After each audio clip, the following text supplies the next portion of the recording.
안녕하세요 여러분, 아로센세입니다. 오늘은 지난 시간에 이어서 히라가나 쉽게 배우기 4탄 마지막 탄을 가지고 왔어요. 지난번에는 타금하고 반타금에 대한 설명을 드렸죠.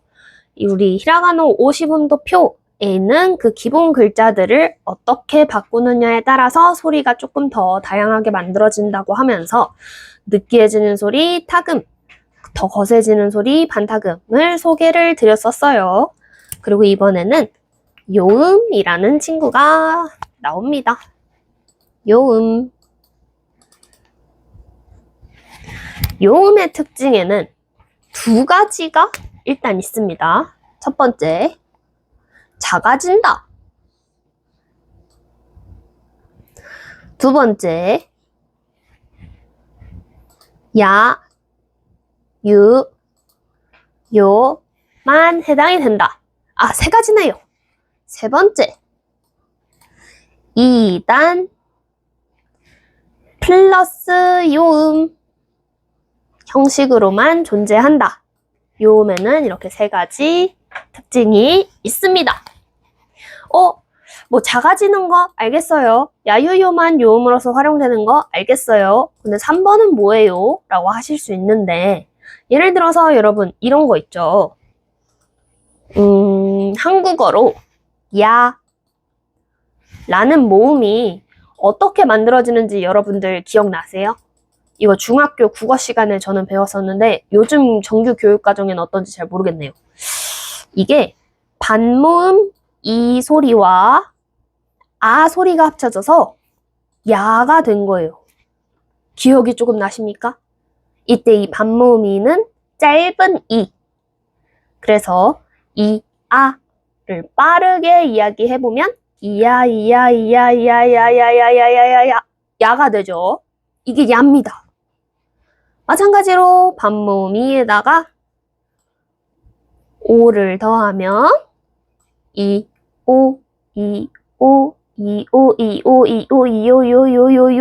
요가 되죠. 그리고 반모음 이에다가 우를 더하면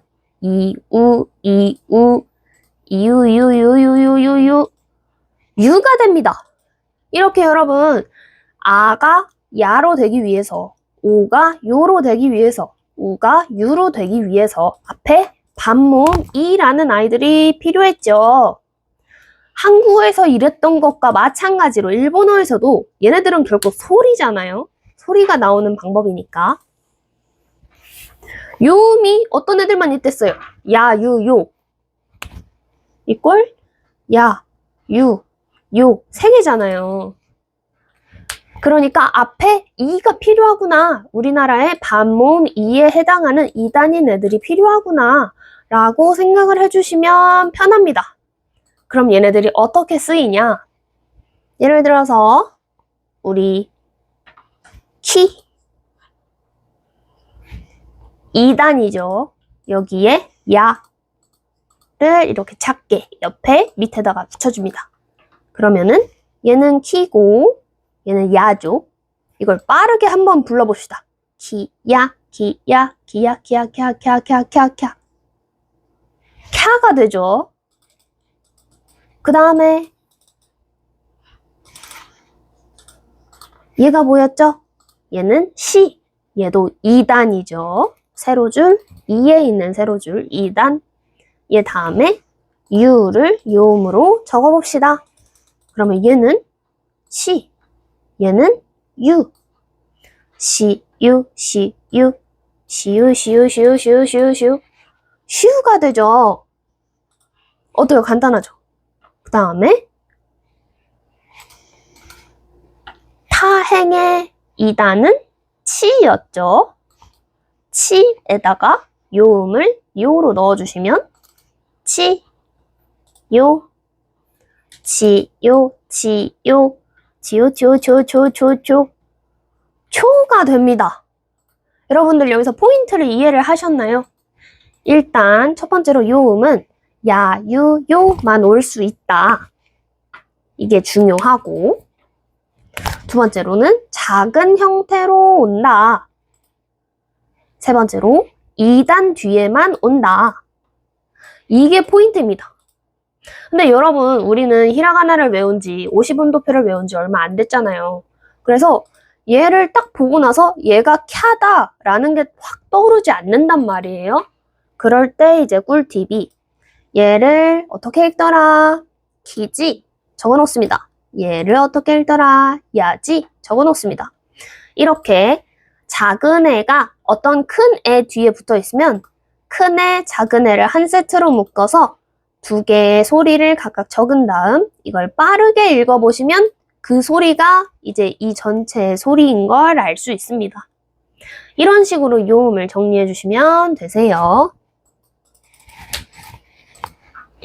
그럼 선생님, 요음의 예시 있어요? 간단한 요음의 예시들 당연히 있죠. 먼저 이걸 한번 읽어볼까요? 여러분 히라가나를 얼마나 잘 외우셨는지.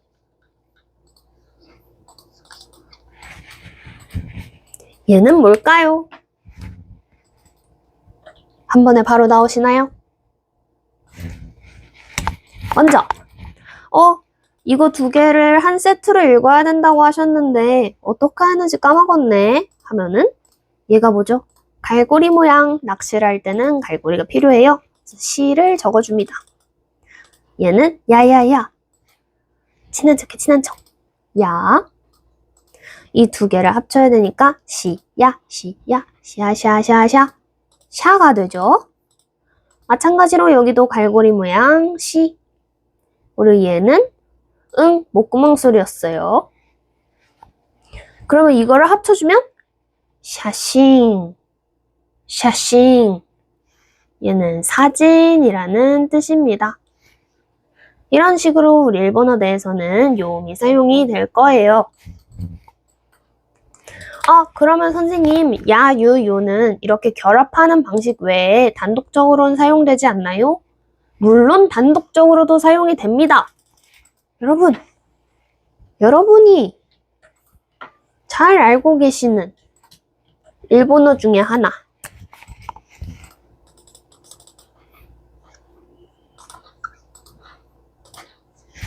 과연 읽으실 수 있을까요? 얘는 야야야 친한 척해 친한 척. 야. 얘는 츠츠츠 발소리 츠. 인데 작네 뭐지? 오잉. 일단 두고 얘는 합 하고 기세를 가지고 칼을 들고 뛰어가는 애였는데 동그라미 반타금이 붙었으니까 거센 소리가 됐어요. 그래서 파. 그 다음에 얘는 하늘에서 비가 내려요 리 였죠. 야츠파리? 뭐지? 라고 한다면 이거는 이제 두 번째 요음 다음에 배울 내용인 초금인 내용입니다.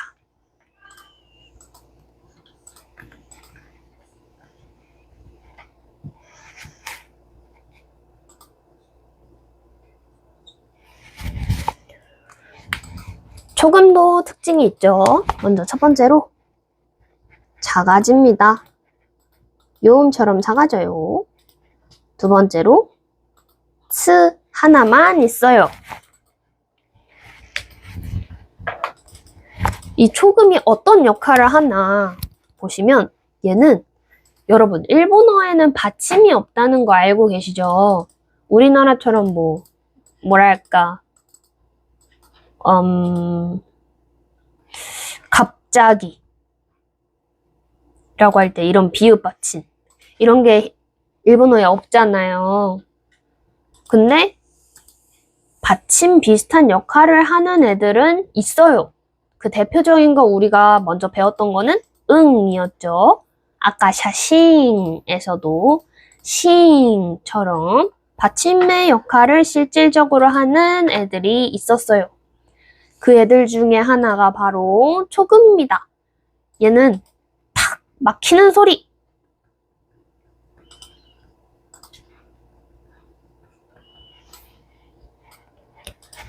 그래서 원래 약간 정석적으로는 이 츠 다음에 오는 애의 그 앞에 있는 자음 있죠. 이 자음을 얘의 받침으로 넣어준다고 생각해 주시면은 가장 좋은데 솔직히 이거 볼 때마다 그거 생각하는 거 어렵잖아요? 그러니까 우리는 이렇게 외워줍시다. 이제 앞으로 초금이 나와서 작은 즈가 나오면은 그냥 작은 즈는 이꼴 시옷 받침이구나 하고 생각을 해주시는 거예요. 그러면은 야, 츠파리라고 했던 녀석은 어떻게 되겠죠? 츠가 일단 아니죠. 얘는 받침이 돼서 야빠리, 야빠리 이렇게 됩니다. 여러분 야빠리 좀 들어보신 적 있으시지 않은가요? 야빠리 역시 네, 꽤나 유명한 일본어 단어 중에 하나죠. 이렇게 초금도 작아지는 아이이고 츠가 작아져서 다른 애 옆에 오면서 하나의 음절을 만들어줍니다.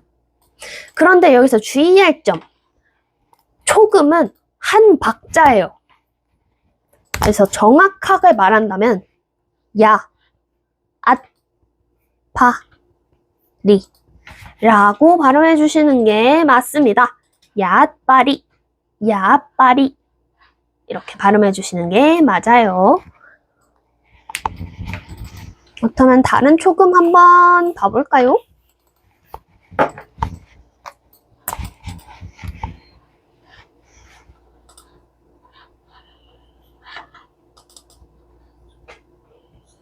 여러분, 이거 읽을 수 있을까요? 얘는 키, 얘는 시옷 받침 해주기로 했었는데 하나의 음정, 하나의 박자를 가지는 애니까 it으로 해줍시다. 여기에 이를 따라서 얘는 토, 키또, 키또, 키또 라고 합니다. 얘는 꼭, 반드시 이런 뜻을 가지고 있어요. 틀림없이. 그 다음에 다른 초금의 예시는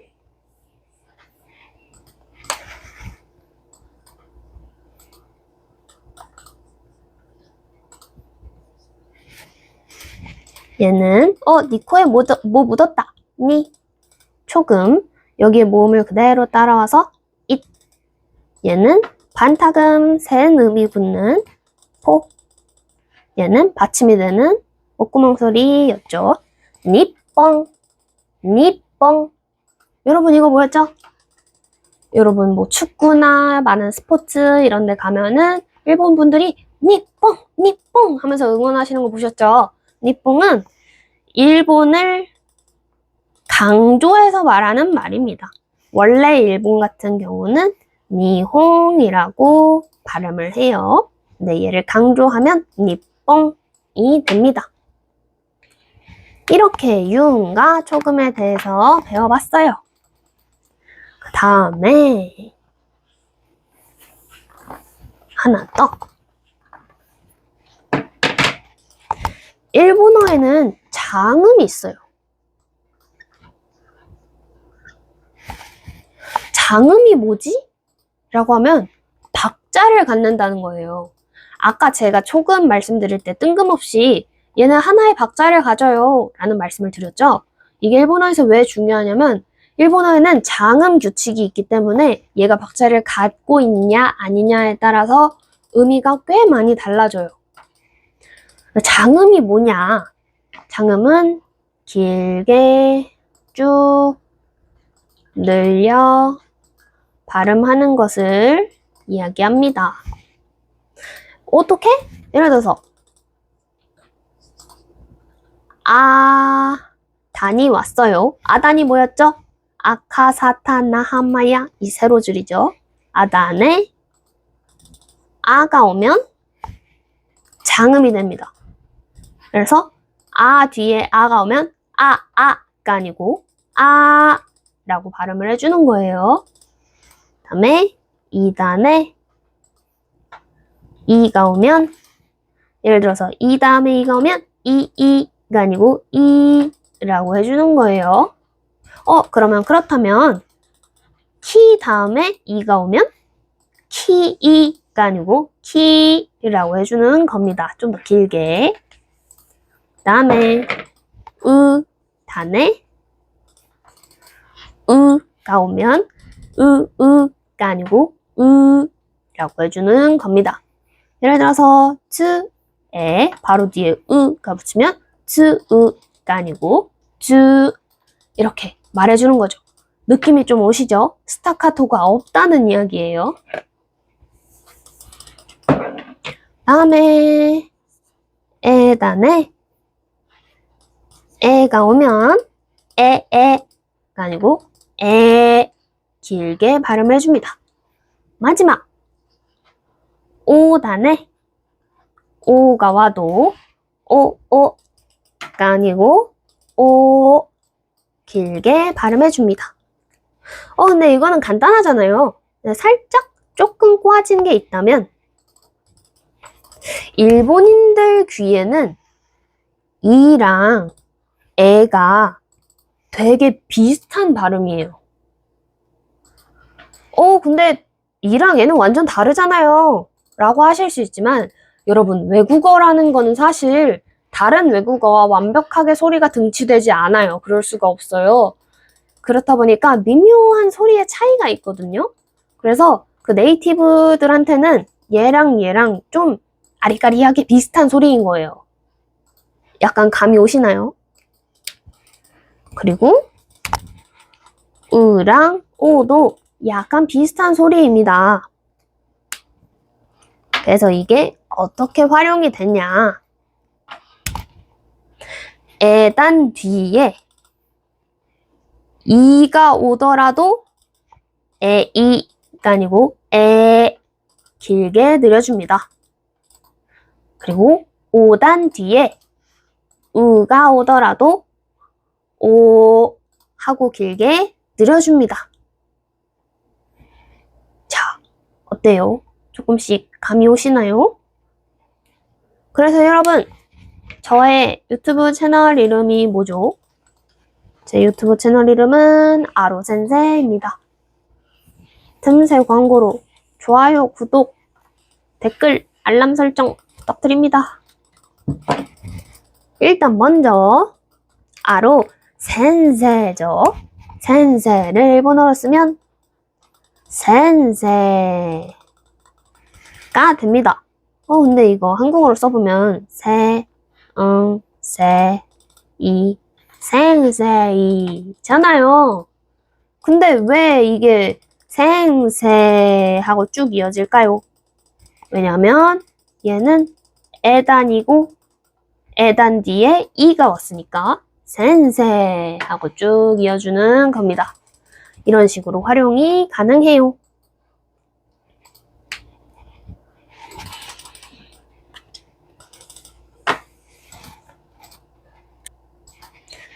근데 장음이 그렇게나 중요해요? 어차피 듣다 보면 좀 비슷한 것 같은데 그냥 좀 느리게 말하면 장음인 거 아니에요?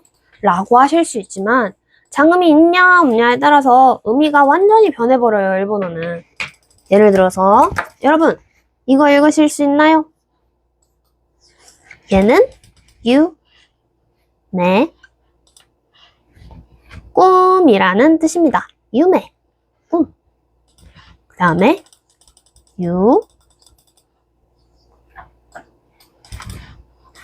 얘는 이죠. 근데 유가 우단이잖아요. 우단 뒤에 우가 왔으니까 매는 에단이잖아요. 에단 뒤에 이가 왔으니까 매. 그래서 유매라고 합니다. 이건 유명. 어때요? 장음이 있냐 없냐에 따라서 완전히 의미가 달라지죠. 그래서 처음에는 이제 글자로 쓰여 있으면은 이해할 수는 있지만 말할 때나 들을 땐 조금 어려우실 거예요. 그래서 장음 같은 거를 잘 이해하기 위해서는 최대한 많이 발음을 해보시고 애니메이션 같은 시청각 자료를 많이 보시는 것이 중요합니다. 그 다음에 조심해야 될 점 마지막.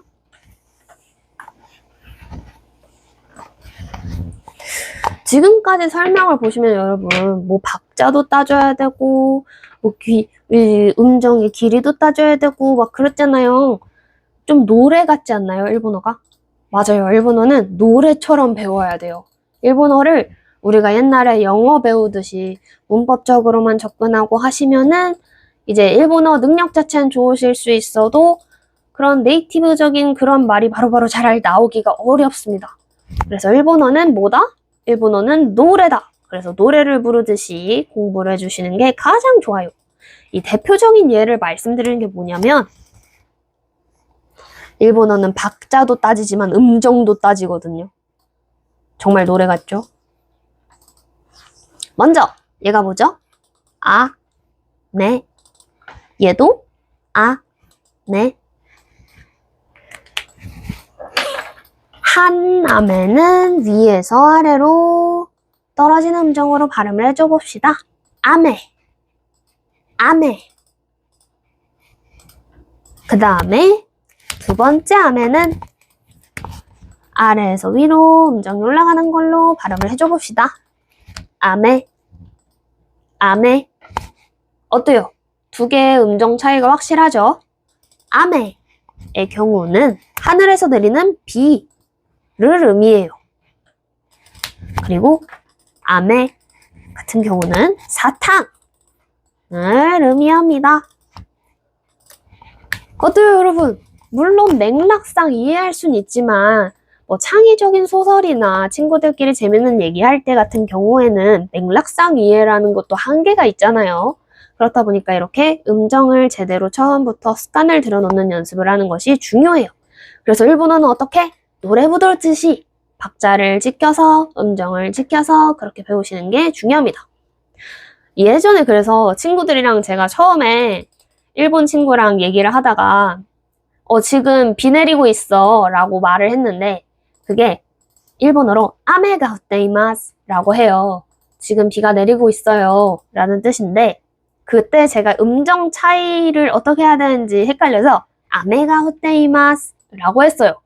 그랬는데 친구가 막 키득키득 묻는 거예요. 그래서 왜? 이랬더니 아메가 후테이마스 때 아메가 후테이마스 라는 거 지금 하늘에서 사탕이 내리고 있다는 뜻이야. 되게 귀엽다, 로짱 이러면서 얘기를 했던 기억이 있습니다. 그래서 여러분, 일본어는 어떻게? 어렵지 않으니까 한국어와 비슷하니까 노래를 부르듯이 박자와 음정을 지켜서 말씀해 주시는 게 좋습니다.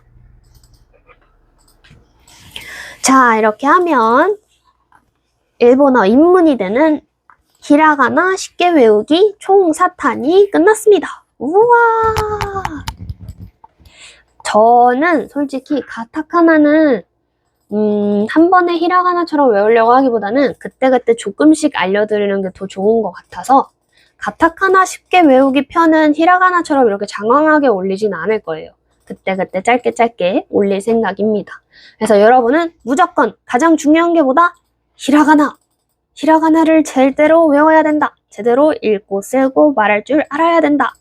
그래서 히라가나 쉽게 외우기 총 4편까지 여기까지 같이 와주신 여러분 정말 감사드리고 앞으로는 일본어 입문이 아닌 일본어 기초로 찾아뵐게요. 그럼 대화, 今日もお疲れ様でした。皆さん、안녕히 들어가세요.